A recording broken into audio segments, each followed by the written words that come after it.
Olá, tudo bem? Eu sou a professora Thalia Lago, formada em Letras Língua Portuguesa. E hoje, no nosso segundo episódio sobre as tecnologias e educação, nós iremos falar sobre a evolução das TICs e sobre TICs e as teorias de aprendizagem.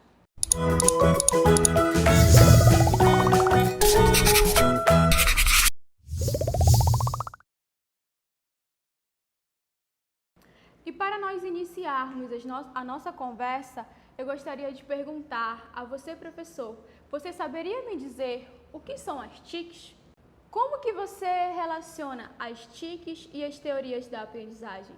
Eu tenho certeza que você deve ter um conceito formado sobre o que são TICs. Logicamente, TICs são as tecnologias de informação e comunicação. Mas para que o nosso diálogo ele tenha fluidez, eu gostaria de desmembrar as TICs em tecnologia, informação e comunicação. Então vamos lá. O que seria a tecnologia? A tecnologia seria os instrumentos que nós temos: celular, tablet, notebook, pincel, quadro, papel. Tudo isso são tecnologias. E a informação? O que seria a informação? A informação seria os dados, os elementos que nós recebemos do universo ao nosso redor. E a informação, ela só se transforma em comunicação quando eu consigo entender o que está acontecendo. Exemplo, eu posso muito bem receber informações sobre os mais diversos conteúdos, como por exemplo da matemática. Eu posso ter durante toda a minha vida recebido informações sobre todos os conteúdos matemáticos. Só que, será que eu aprendi o que estava acontecendo? Provavelmente não. Ou seja, eu apenas recebi a informação. Eu não consegui entender o que eu estava recebendo. A informação, ela só se torna comunicação quando eu consigo compreender o que está acontecendo. E a comunicação. A comunicação seria a dinâmica, a informação, o conhecimento, ou seja, tecnologias da informação e comunicação, elas precisam estar alinhadas. Eu preciso ter um instrumento, eu preciso ter a informação e eu preciso ter a comunicação. Segundo, Lemos 2004, as novas tecnologias de informação e comunicação são resultados das convergências tecnológicas que transformam as antigas através de revisões, invenções ou junções. Nós podemos olhar à nossa volta e nós vamos perceber que nós possuímos uma infinidade de aparelhos tecnológicos. E todos esses aparelhos tecnológicos, eles passaram por um processo de evolução e transformação. Nada do que nós conhecemos hoje, nada do que nós possuímos hoje, nasceu assim, pronto e acabado. Tudo precisou passar por um processo de transformação e de evolução. O ser humano foi modificando esses artefatos, esses instrumentos, conforme a sua necessidade de sobrevivência. Quando nós olhamos para dentro do nosso processo de ensino, nós também percebemos que isso acontece, nós percebemos que acontece essa evolução. Segundo Bruce, ele vem dizer que os objetivos, papéis e metodologias e recursos digitais estão sendo repensados à medida que as máquinas, redes eletrônicas e tecnologias móveis invadem os espaços de aprendizagens tradicionais, fazendo emergir conceitos e práticas relacionados aos sistemas informatizados, ambientes hipermídias e comunidades virtuais de aprendizagem.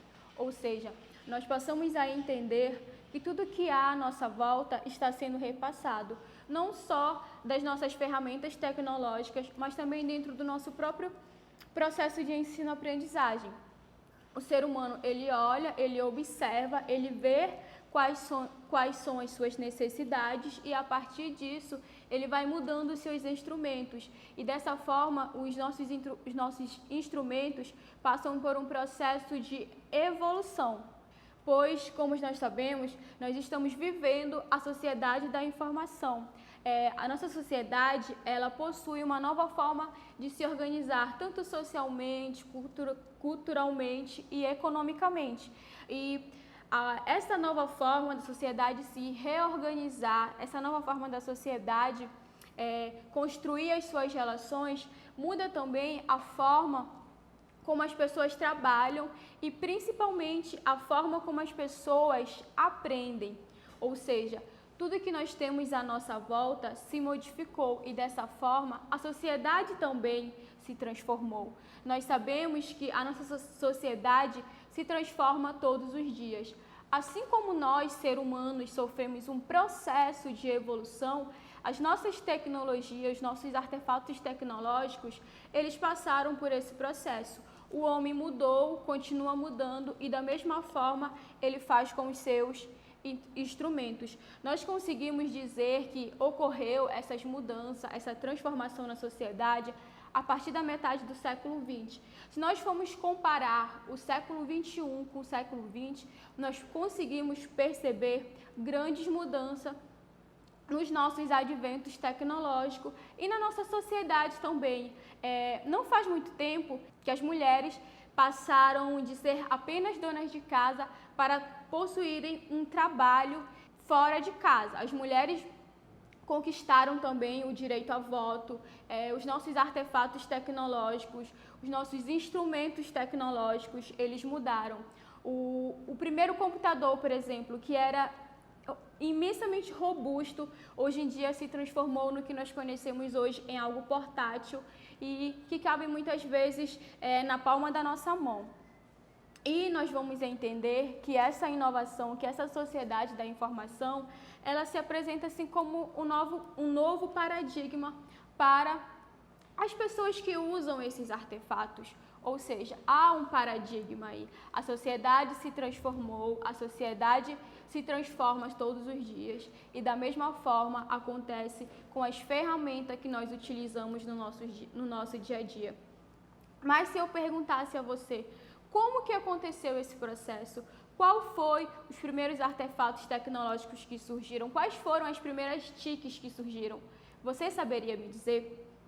Hoje eu vou apresentar a vocês algumas das tecnologias de informação e comunicação que passaram por um processo de evolução. E esse processo de evolução, ele aconteceu há muito tempo atrás e até mesmo com o papel que nós temos hoje. E é o que nós vamos conhecer um pouco mais. Por exemplo, o primeiro instrumento para ensinar matemática foi o ábaco, criado em 500 a.C. O surgimento da escrita, o papel, por exemplo, foi criado pelos egípcios. O sistema de impressão, criado por Gutenberg, foi criado em 1400, por volta do século XV. O lápis, que nós utilizamos hoje, surgiu por volta de 1564. O Rombook, que foi o primeiro livro usado para alfabetizar as crianças por volta do século XVII, surgiu por volta de 1650. E a primeira lousa que um professor usou surgiu por volta de 1800. Nós temos também a criação do mimeógrafo, que surgiu em 1887. Vale falar também do primeiro rádio que conseguiu ser utilizado, que foi no ano de 1896. As canetas estereográficas que nós usamos cotidianamente surgiu por volta de 1930. O ENIAC, o primeiro computador que surgiu durante a Primeira Guerra Mundial, que era algo extremamente robusto, extremamente pesado, se transformou, passou por um processo de evolução e é o que nós temos hoje, um notebook que cabe na palma da nossa mão. Quem diria que algo tão robusto e tão pesado conseguiria ser transformado em algo que fosse portátil e que nós conseguíssemos carregar por onde quer que nós fôssemos. O disquete surgiu em 1967. Não podemos também deixar de destacar a primeira conexão de internet, que acredito eu que tenha sido um divisor de águas sobre essa evolução que as tecnologias de informação e comunicação sofreram ao longo dos anos. A primeira conexão de internet foi realizada pela a Universidade da Califórnia e o Instituto de Pesquisa em Stanford. Ou seja, nós conseguimos entender aí que foi um grande avanço que as tecnologias sofreram. A primeira conexão de internet pôde mudar a forma das pessoas se comunicarem e se relacionarem. O CD-ROM, que há não muito tempo atrás nós usávamos, surgiu em 1985. O primeiro telefone celular em que nós conseguíamos fundir as características de um computador surgiu em 1992 e também os nossos pendrives surgiram por volta do ano 2000. E o pendrive, que hoje em dia ainda é utilizado, mas também sofreu um processo de transformação e de evolução, pois hoje em dia, onde nós armazenamos as nossas informações? Hoje em dia nós conseguimos salvar os nossos arquivos, as nossas pesquisas, tudo no Drive, na nuvem, ou seja, nós percebemos que as formas de armazenar as informações, de armazenar os conteúdos, elas também passaram por um processo de evolução. Há tão pouco tempo atrás nós usávamos os pendrives para salvar as nossas informações e os nossos arquivos, e quem diria que isso seria mudado logo radicalmente e nós iríamos conseguir salvar os nossos conteúdos, as nossas pesquisas, dentro de um arquivo que ficasse na nuvem e que nós pudéssemos acessar de qualquer celular ou até mesmo de qualquer computador, bastando apenas ter uma conexão de internet.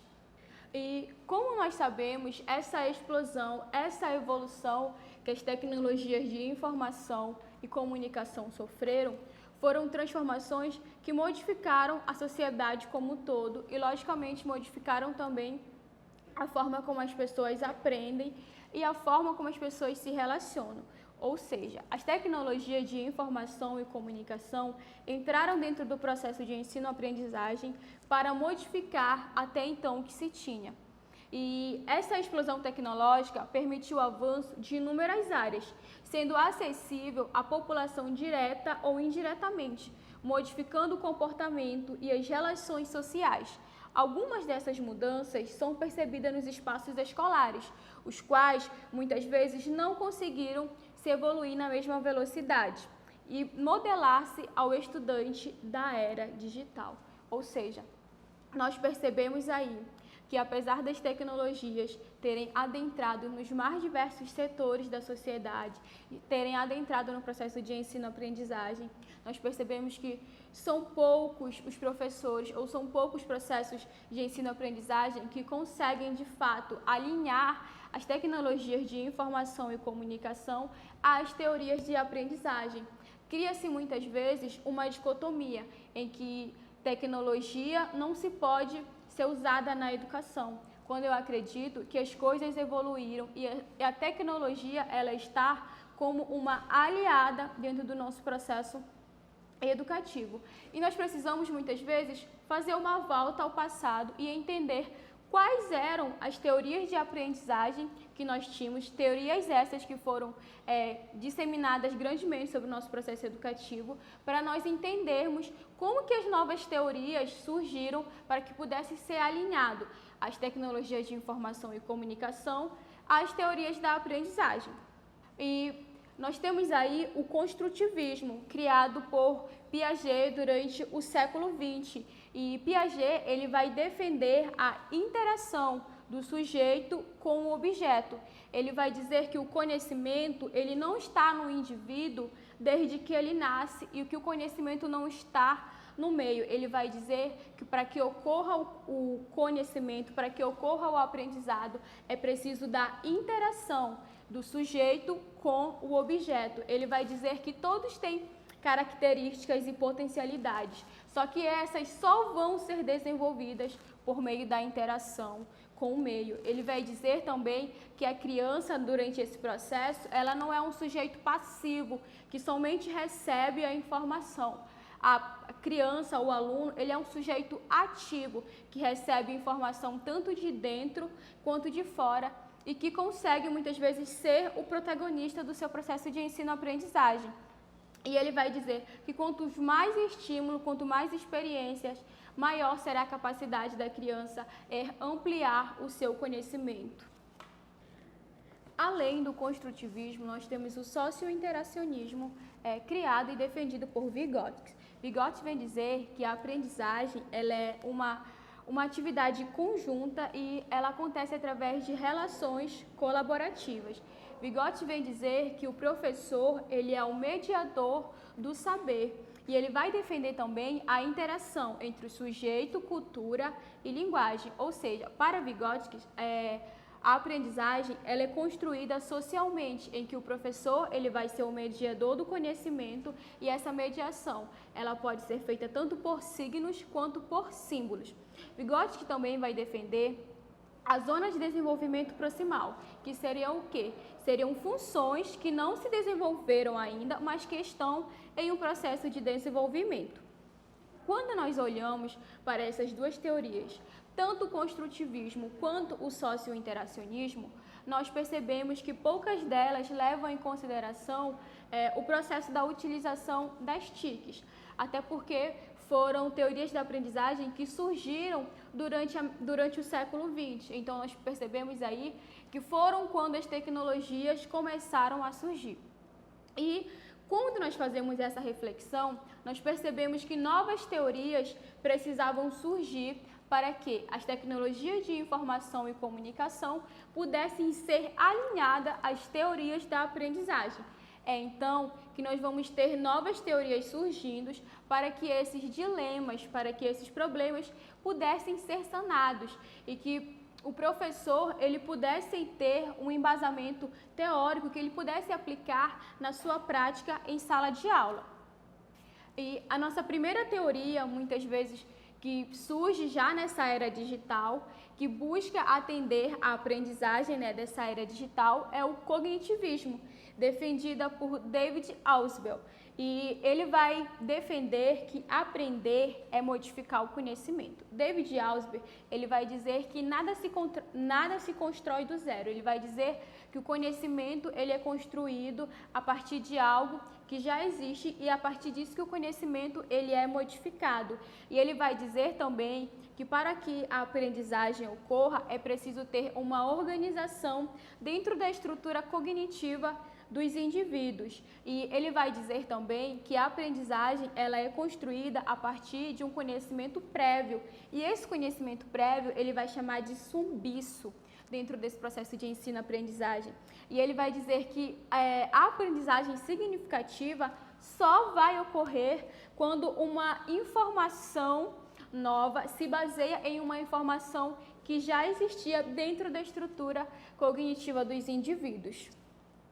Nós temos também o construcionismo de Simon Peirce, que vai dizer que a aprendizagem é mais eficaz quando nós utilizamos os objetos tangíveis, ou seja, imagens. Ele vai defender aí o uso do computador dentro do processo de ensino-aprendizagem. Ele vai dizer que o aprendizado, o conhecimento, ele só acontece quando os indivíduos eles constroem um objeto de seu interesse.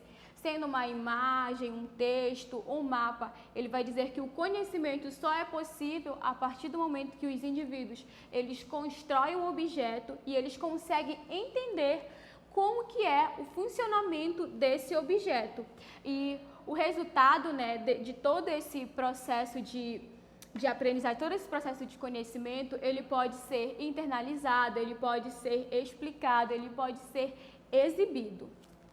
Outra teoria que surge com base nessa aprendizagem da era digital é o conectismo, criado por George Simmons e Stephen Downes. E eles vão defender que a aprendizagem ela ocorre por meio de conexões de rede, ou seja, o conhecimento ele está ali, ele está centrado nas redes. E ele vai dizer que essas tecnologias, esses artefatos que nós possuímos, eles modificam a forma como as pessoas aprendem e a forma como as pessoas se relacionam, em que é preciso fazer uso dessa rede de conexões, pois o conhecimento, através dessa rede de conexões, ele é disseminado, ele é compartilhado.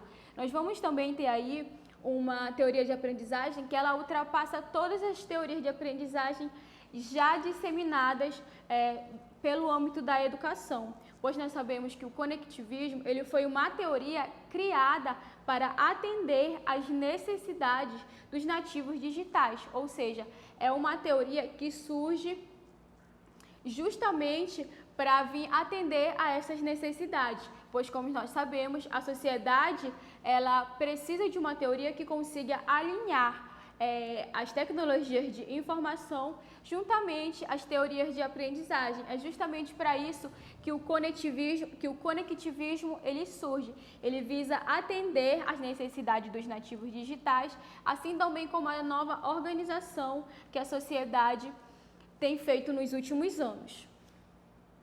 E quando nós olhamos para essa sigla TICs, que são Tecnologias de Informação e Comunicação, nós precisamos olhar para além dela e elas precisam ser vistas como aliadas dentro do nosso processo de educação, pois elas estão ali para nos ajudar a mediar o conhecimento, elas estão ali para nos ajudar a levar o conhecimento até os nossos alunos. O nosso data show, por exemplo, o nosso pincel, o nosso quadro, o nosso papel, eles são tecnologias criadas que vão nos ajudar a mediar o conhecimento para os nossos alunos. As tecnologias da informação e comunicação, elas não devem ser vistas como algo ruim.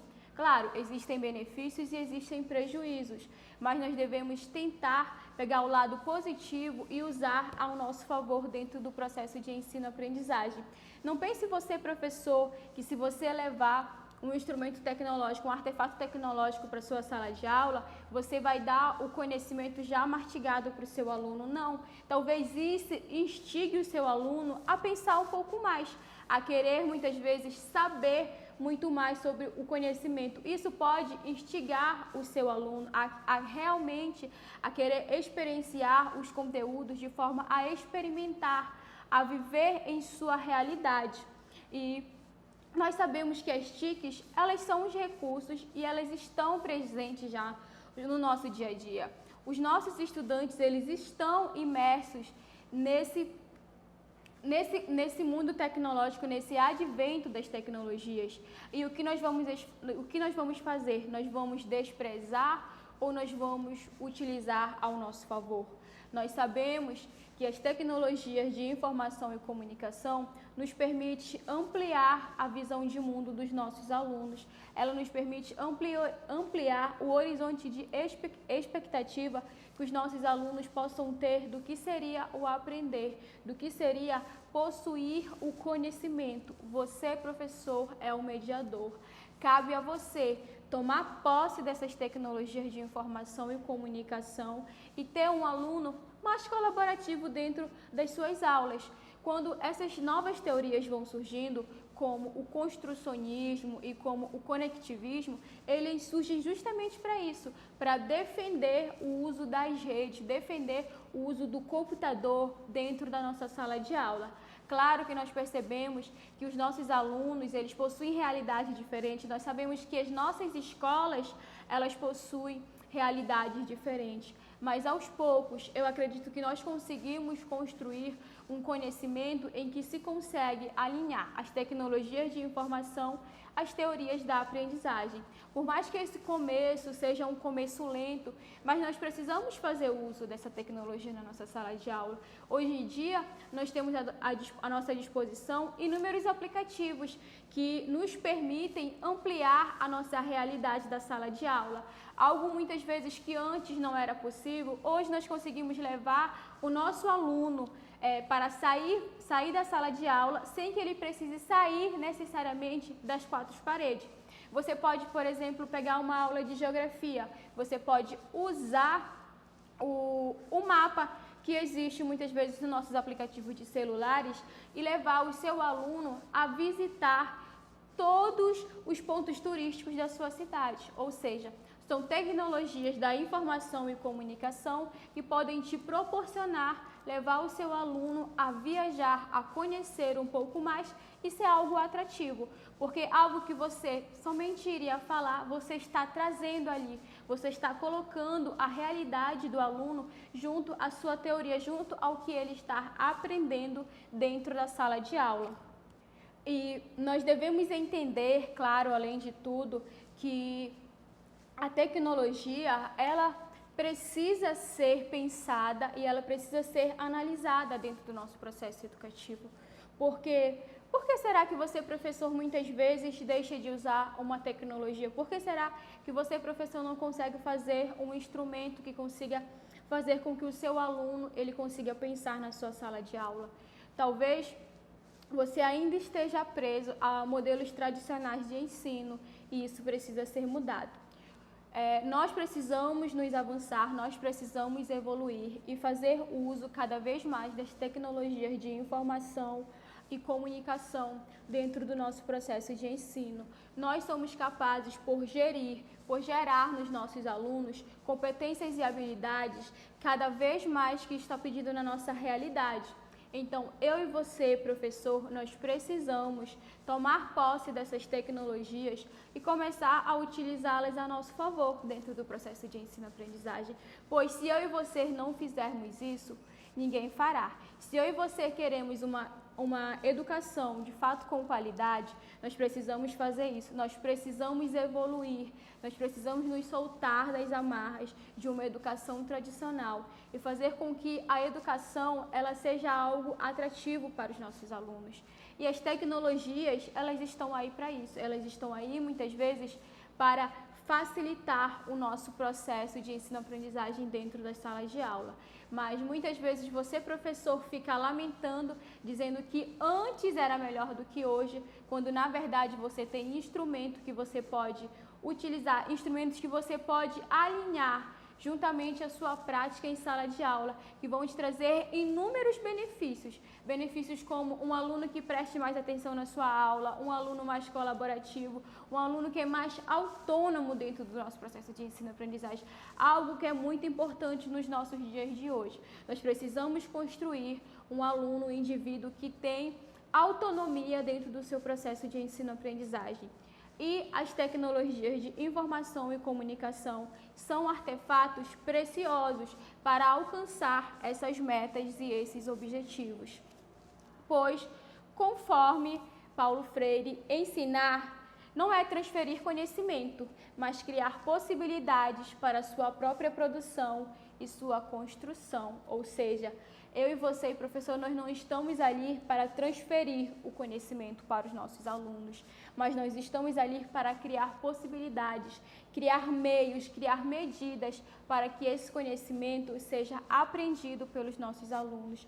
Nós devemos ter em nossa mente que nós somos mediadores. Eu e você, professor, nós somos mediadores do conhecimento. Nós somos a ponte que liga o conhecimento aos nossos alunos. Os nossos alunos, eles podem sim aprender sozinhos, mas é muito mais fácil quando eu e você, nós dizemos o que ele precisa fazer, quando nós damos as orientações para os nossos alunos.